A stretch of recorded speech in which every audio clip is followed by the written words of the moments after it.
Oh my goodness, folks.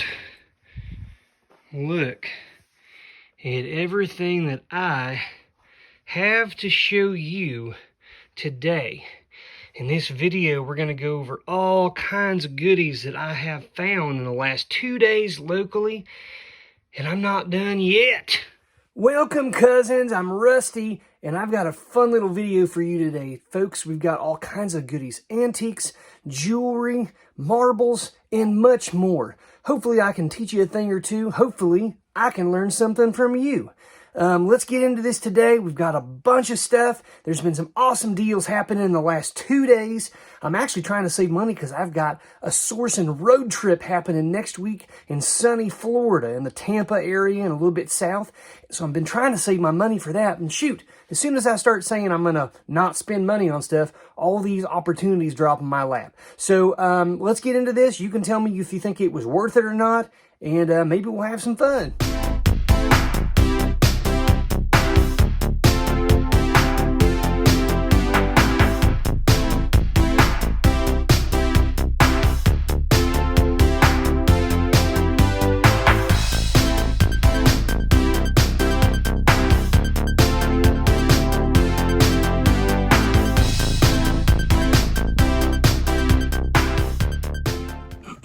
Folks, you will not believe it. I was out yesterday with a friend, and we were sourcing together, and I was in this antique store, and everything was basically priced right about what eBay prices would be until I came across this tub.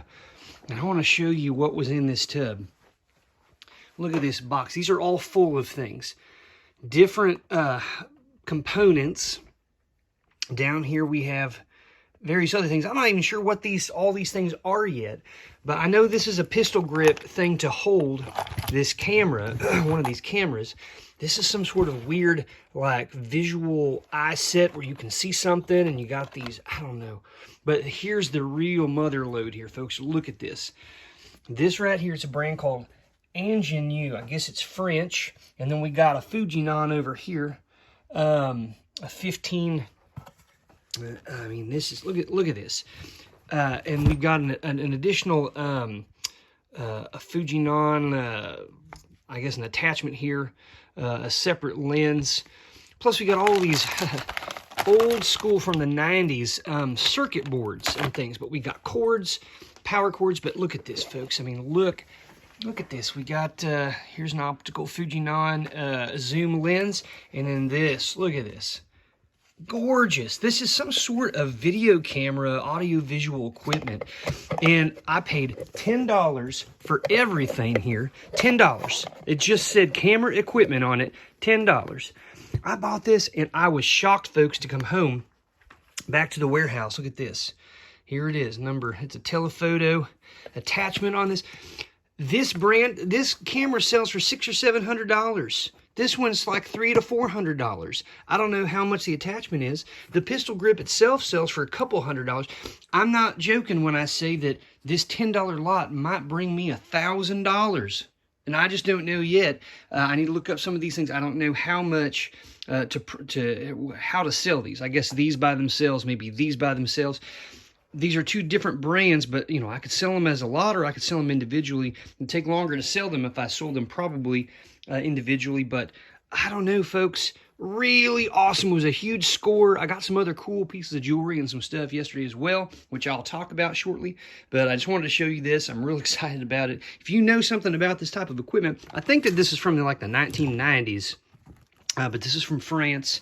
Fujinon, I believe, is a Japanese brand, but I'm very excited. I just made it back from an estate sale. I bought a few things. I bought several jars here of marbles, okay? And I've got some in this jar I've had for a while. I'll get to those in a second. I bought this end table right here, which I'm pretty excited about. It's very attractive looking, and it's kind of, if you look at this, it's definitely a mid-century modern sort of look. I only paid $15 for it, and this is not the kind of thing I'll ship, of course, but it's nice enough. I need to measure it, and I'll probably put that on something like Facebook Marketplace or something in order to try and sell it locally. But I'm going to go through these marbles. And the very first thing I'm going to do before I start messing with them is I'm going to take a black light, okay? This right here is a little black light. It's like a fluorescent light. I'm going to go turn off the light real fast. Peaches isn't here to help me, so you have to excuse me. Give me a moment. Okay, it's all dark now, coming back over. And what I want to see is if any of these marbles have uranium glass. So here's my light, okay? I'm going to shine it. What you're looking for here, in fact, I'm going to turn these over on their side, a couple here. And what I'm looking for is to see if anything fluoresces real bright. It does look like there may be a couple in here that might fluoresce. Now, the whites are always going to do that because they're white. Anything white fluoresces. If you've ever been to an old bowling alley or something, you'll see that. Let me shift it. I think that those are whites. Yeah, they're just whites. Not a whole lot yet. Still the whites. Oh, but watch this. Look at this. Boom. If I'm not on it, they just look very normal. Now watch.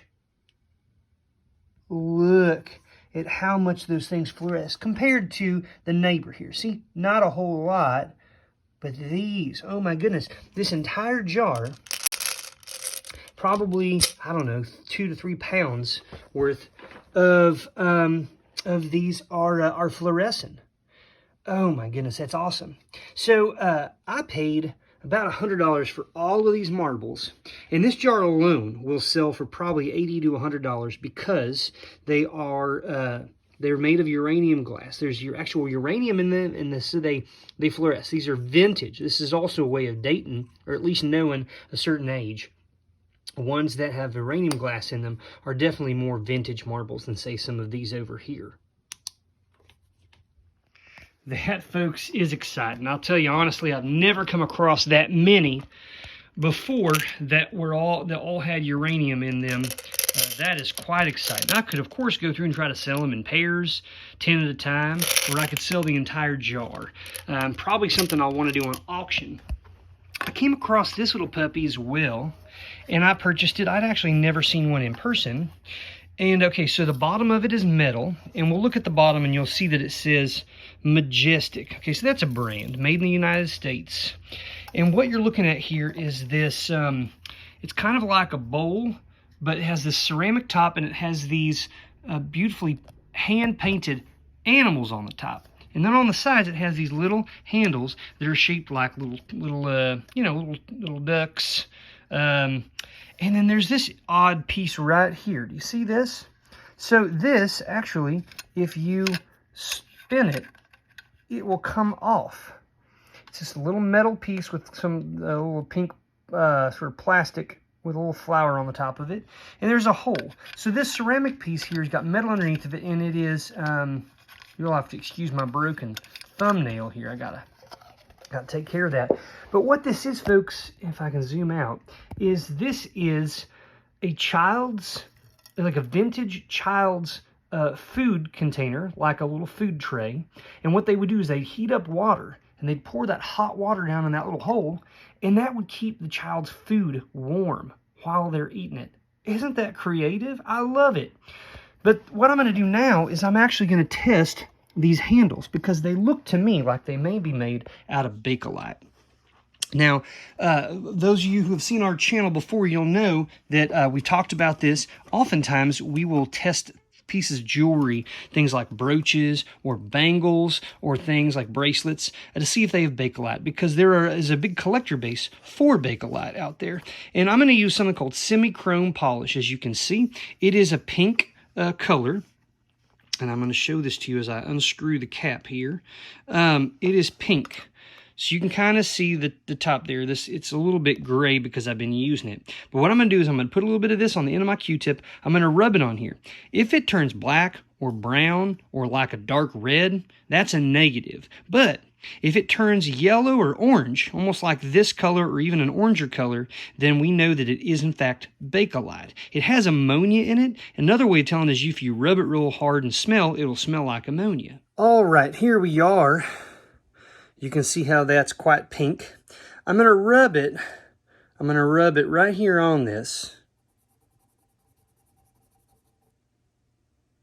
Ooh, look at how orangish yellow that color is. Let me see if I can zoom in a little bit. Do you see that bright color? I'll even do it on this other side here. And you see how it gets like oily a little bit. When it gets oily like that, before I even turn it over, I know it's made of Bakelite. Stuff that has the most ammonia. Some of the older stuff is the stuff that will get oily like that and make the brightest colors. So this is indeed made out of Bakelite, which, like I said, vintage jewelry a lot of times will be made out of that. That will help me in selling this. I'll list it for what it is. They only sell for $20, $30 range, but not all of them have Bakelite handles. These do. So now I'm going to put that in the title, and maybe it'll help me get another buyer out there, someone who collects items that have Bakelite. Folks, I have so much to show you today. I just don't have the time to get it all in.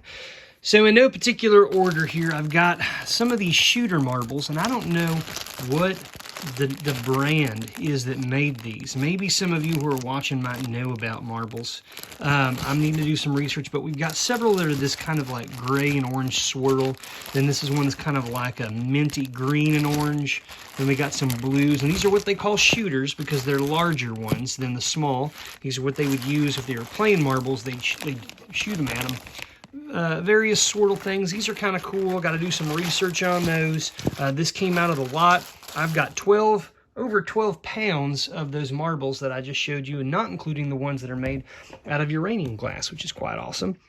But I went yesterday out, and I found on Facebook Marketplace a woman she had listed that she was selling 400 brooches for $40. And when I contacted her, I said, I just want to make sure that I'm reading this right. Is it $40 a piece or $40 for all of it? And she said, $40 for all of it. And I said, I can be there by 10 a.m.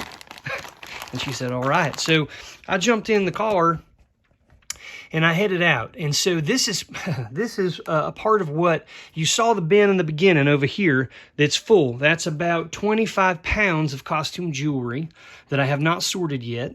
These are all brooches. And so if I get down in here really close, you're going to see several things that are decent looking here.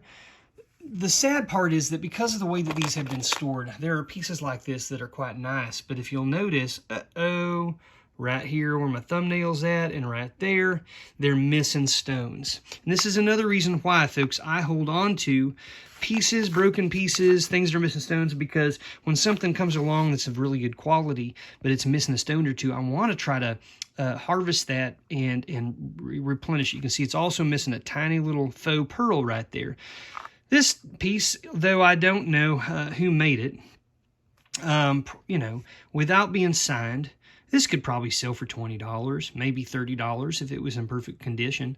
The fact that it is not makes it very difficult for me to sell it unless I sell it in a lot of broken pieces. Now, a lot of these, as you can see, are this kind of gold tone, brushed gold. However, we do, and some of them, I've not looked through all of them yet. I've just looked through a few of them, but like this, for example. This is just like a brushed gold tone faux pearl on the front, but if you flip her over and you look very close, you can see it's branded, it's signed Coro. Now, unfortunately, some of that gold brush foil is kind of rubbing off. That's not good. So these are definitely going to be worth $40. I have no doubt in my mind that 400 of these things, I'll probably get $200 or more, especially if I find ones that have various marks that are in decent condition. Other people know more than I do on a lot of these as far as, you can see again, this is missing the stone right in the center. Bummer, it's missing a couple of faux pearls. So it is, well, no, it's not marked in the middle. I'm going to sort these out. I'm probably going to do 2 lots, folks. I'm going to do one lot of pieces that are intact in decent condition. I'll do another lot of pieces that would be incredible and beautiful, like this puppy. But you can see it's missing stuff all over the place. Missing the center stone, missing all these Aurora Borealis stones. It's almost as if somebody harvested these already and then sold them. I don't know, but some of these I might keep for myself to do, like I said, repair things. But someone else might want this. And that kind of brings me to here. So this little baggie here You can see this says Bow Jewels on it. It's a single earring. It's fine. There's nothing wrong with these other than the fact that I only have one of each of them. That's a bummer. So I've got a couple options here. Same thing over here. This bag is full of brooches and various pieces of jewelry, which are singles. Or this one, for example, is a bracelet. Well, this one right here with the amber-colored stones. It's a bracelet, but it's missing stones. Also, the hinge is broken. So no one's going to buy these to wear. Also, they're not collectible enough because they're damaged. So I have a couple options. Like I mentioned already, I can save them to use them, or I can sell them, and I just need to list it as these are singles, vintage single earrings, or I can sell, brooches, bracelets broken or damaged for repair, for crafting. People craft with these things. These still have value. Do not throw them away. All right here is not something I just bought, but it is a culmination of several purchases. And this entire thing is full of sterling silver jewelry. Bracelets, necklaces, earrings, brooches, and more. And this thing weighs about 300 grams. And you're going to get about 75% of the gram weight of silver out of this. And so for $300, probably about 2/3, maybe a little bit more than 2/3 of it I'll get out if I just want to sell it for scrap. So I can easily get $200 out of this since it's 300 grams, maybe more. If I open it all up, I lay it all out, and I show that it's all usable, wearable stuff, I might make a little bit more. Next item up that I bought in a estate sale yesterday is this key. And folks, this is the coolest key I've ever found. I paid $20 for it. I've never paid that much for one key in my life. I probably never will again. It's old. It's large. You can see if I hold this in my hand, it almost goes from my palm all the way up to the tips of my fingers. It's made of iron. It's heavy. This is definitely 1800s, if not older. This is the cool part. I've not even showed you yet. So you got the top here all the way down. It looks like just a big old skeleton key. But watch this. Wait for it, folks. If I turn this over, look at that. It is the number 3. It is made to look like a number. You wouldn't be able to tell from here, but it's the number 3. Let me give you the background there. Look at that. All the way across. Really cool. I have never found a key like this. I have never seen a key like this. And I even researched it yesterday on eBay and on Google, and I couldn't find its equal. I couldn't find one like it. I couldn't even find one that had a number down here like this. But based on my research, my leading theory right now, and this is sort of me asking, does somebody out there know? But my leading thought is this is a jail key. This was for a jail door. It was sale number 3. So the lock itself obviously would be shaped like the number. You put it in there and you turn. Really cool thing. I love unique items like this, and that's why it was a no-brainer for me to buy. I have only begun to go through this jewelry over here and the stuff that I got, but a few awesome things that I pulled out. Right here you see this necklace. It's beautiful. It is metal base, some sort of a metal base with like a copper underneath of it or something. This faux gem in the middle, kind of plastic, and then these little flowers that are painted, enamel painted. Very dainty. It's very cool. It all goes together. I don't know where it's made, but that will definitely be something I could sell individually on its own. I was very excited about these. So these are the only thing. These all came out of this lot. The things I'm showing you right here I actually bought with a friend recently. We went sourcing. And these were at a thrift store on a rack where the earrings were all $1. And I bought these for $1. What you're looking at is an original antique parrot earrings in Art Nouveau style. It's this brass, which is common for that period of time. And these gorgeous little check, my guess would be this is check glass or crystal here, amber color earrings. Now here's where it gets a little interesting. These originally, I believe, would have had screw back portions. So antique, in fact, let me see if I can pull out real quick an example out of this bag. See if I can grab, yes, right here is a good example of one. These are also beautiful earrings. I've got the pair of these. Okay, you can see this. This is what they call a screw back right here. You put it on the lobe, and then you twist that thing in there until it tightens up on your lobe, and then you're wearing these screw back earrings. So I believe that these originally had that. My guess is some of them broke off, most likely. And so what someone has done is they have taken some sort of a like a resin type glue, and they have taken these pinch, or like these clip-on clips here, which you can buy if you're making jewelry, and they set it down in there, and then they filled in the back of this, right, the head here, with that stuff to hold this in place. And now they're functional again. So they have had repair work, I would say, but they're beautiful, and they are antique. They are vintage. I would probably state in a listing that these have been repaired so that they are functional and usable. I still think I'll get some good money. Out of $1, I wouldn't be surprised if I made $50 or more out of that pair, because they are old and they are beautiful. Another thing over here that I just found, which I love to find, and I find pretty often with costume jewelry, is coral. So this is angel skin coral, and I apologize because the light in here is quite harsh. These are actually more of a beautiful pink color, but they're going to come across more like orange. If I'm going to photograph this, I need to do it outside in the natural sunlight. Otherwise, they look kind of old and grimy. But what we got here are this is coral. This is a natural substance that grows. It's a plant, basically. I don't know if it's technically a plant. Somebody might come out there and call me on that. Coral's not a plant, Rusty. Well, it's a living thing in the ocean. And these are little beads. Now, I don't love this clasp. It's very, very new. It's the kind of a screw barrel thing. But this gets mistaken all the time for just plastic or glass beads, and they're thrown and stuff. But angel skin coral, folks, can command really good prices. Look it up, angel skin coral jewelry, and you'll see what I'm talking about. And then this, really cool. It is a little locket, okay?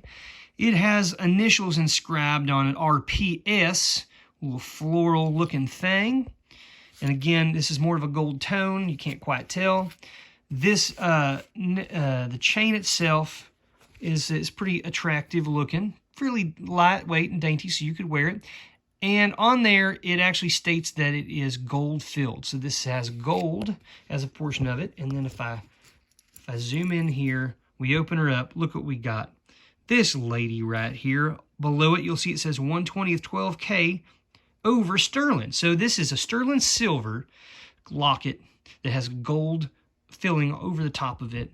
And then this lovely lady right here who someone loved. They wore this on their neck, around with them.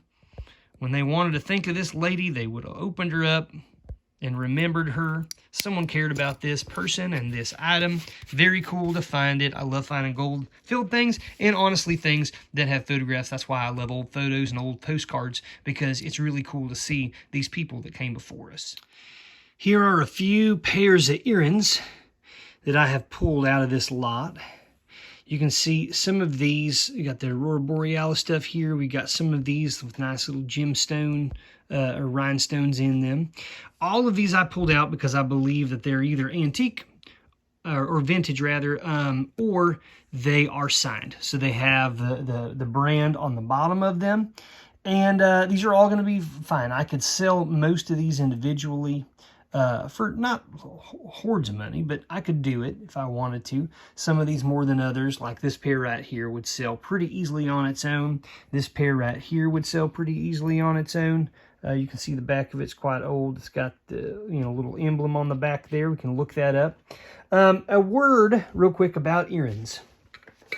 Always be looking at the back of earrings and on the bottom, because this one says Roman, I believe. Sometimes they come with a back that's plastic. Sometimes they come with a metal one. And when the post is a gold color, I especially look at it because a lot of times gold jewelry will also have gold posts. But this right here that I'm showing you are the backs to some earrings. And why I'm showing you these three is that just in this lot alone, in inspecting these earrings, I found these on the backs of costume jewelry. And you know why I pulled them off? Why? Because they say 14K on them. They're 14 karat gold. These are gold backs from fine jewelry that had been put onto costume jewelry. So sometimes you will find silver backs and gold backs on jewelry, and you can save those for when you come across actual gold jewelry that maybe has the plastic backs, so then you can restore it and put actual gold on it where it belongs. Or you can even sell these. If you have two that are the same size, you can sell those on places like eBay, and people will buy them because they lose the back and they want that again. And so definitely, I know it's small. I know you're like, why are you fussing over a tiny thing like that? Well, folks, it's a way to make money. And so you need to keep that in mind.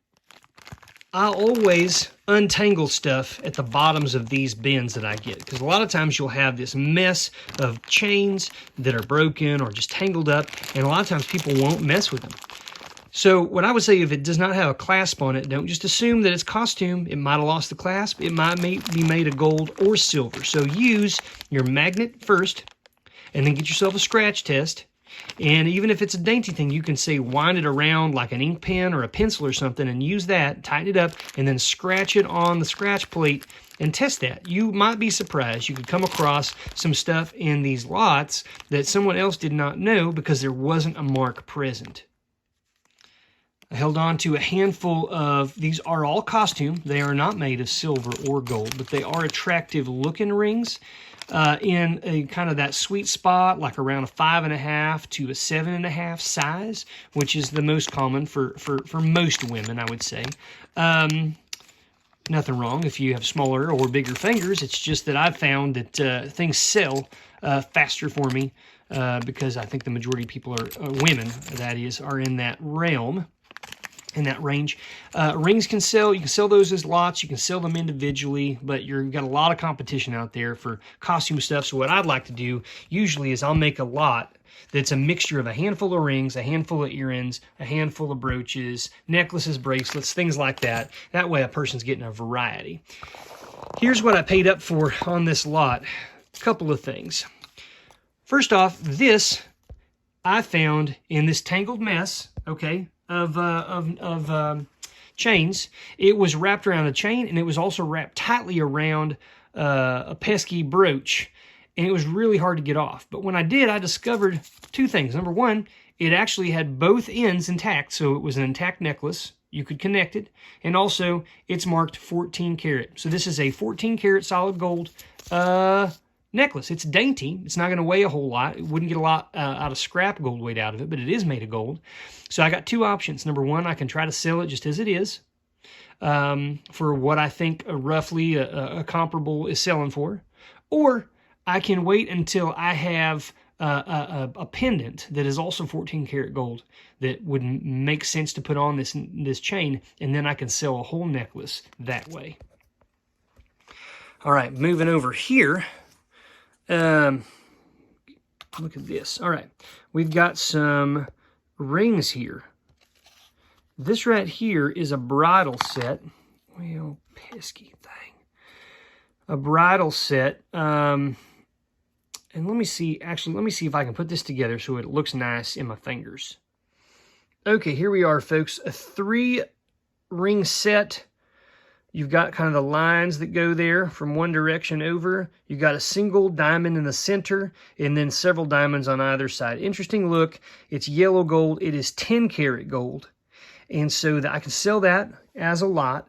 And then I got this other ring right here that is also a bunch of diamonds in line. This is also a 10 karat gold ring. And it almost looks like hearts on the side, which is kind of cute. So we got some gold content here, gold that I found, and a variety of awesome things here. Now, what I've shown you so far is just the brooches, but when I was digging through a couple of the first bags, all of this you're looking at is all costume jewelry that is signed. We're talking Sarah Coventry, Monet, we're talking Napier, we're talking Trifari, Crown Trifari. We're talking, what else? All the common ones that you see pretty frequently and hear about out there. And this one right here, I put in here even though this is actually a J. Crew brand. But I just thought it was actually quite cool. This kind of like a candy apple green color, these beads. And so you know what I'm going to do? I'm going to do one of two things. I'm either going to cut off the little tag that says, or the little ring that says J. Crew and sell it, or I'm going to take it off of this cord and I'm going to restring it and make it into a beautiful necklace that, I mean, look at these beads. They're quite nice. Make it into a necklace that has a gold clasp. And then I'm going to sell it like that. I just love that color. Another thing I bought out sourcing with my buddy the other day was this. I paid $8 for it. It is a banker's lamp, and I've sold these probably, I don't know, close to a dozen times before. And this one, of course, is not a brand new one, but it is a little bit old. The older ones in better condition, of course, would bring the best prices, but it is a banker's lamp. It is attractive. It does work. I'm guaranteed to sell this for around probably $40 or $50, and that's on eBay. Plus shipping, I might even be able to get that locally if I tried. But I could even use it. It's very nice. Still got some other antique ones here that I'm in the middle of selling. So either way, I'm going to have light to do my work and hopefully make a buck. That's all the time we have today, folks. But I went through and I emptied out this one tray to just kind of show you what stuff I'm going to be going through here. The common denominator in all of the stuff that you're seeing here is that it is also all branded, with the exception of this piece, which is not jewelry. This is actually goes on it's like an ornament, like a bridal ornament, I think, that goes on a horse, like these things that go on straps there on horses. It's from England. I sold a few of them in the past, but anyhow, all of these folks are all branded, different brand names of costume jewelry, some of them more valuable, more sought after than others. So I have a couple of options here to probably maximize my money. Option one, well, three. Of course, I could always sell these individually, but that takes a lot of time. We're talking nickel and dime in a little bit here. I could sell it all as one lot right here and say it's all branded, all signed, and list some, if not all, of the brands. Or I could mix it up and put all Monet stuff in one lot, all Roman stuff in another, Crown Trifari in another. And so that's kind of like most time to least time. You make more money doing it individually, but it takes longer. You make the least money selling it as one large lot, but you get it quicker. And then there's that in between. And what I'm going to do has everything to do with when I'm selling it and how quickly I want the money back. People ask all the time, do you do buy it nows? How do you know how much to start your auction at? And all these things. And these are great questions, folks, but I'm not going to be able to give you the right answer for you. I hate to say that. I'm not trying to make it a cop-out, but that's kind of how it goes. What do you need to do? When do you need that money? And that'll help you figure out the right move for you. I've appreciated it, folks. Thanks for doing this with me. Thank you for stopping by today, cousins. I'm counting on you to help me out. If you see something here that I don't know about, or you know have some information on something that you think could help me shorten my research time, I would very much appreciate it. It's also not just great for me, but it's great for all the other people who may read comments. There's information that you have that the other cousins need. So help out a family member, why don't you? We'll see you next time. Beep, boop, boop. Let's go make some money. Rusty, how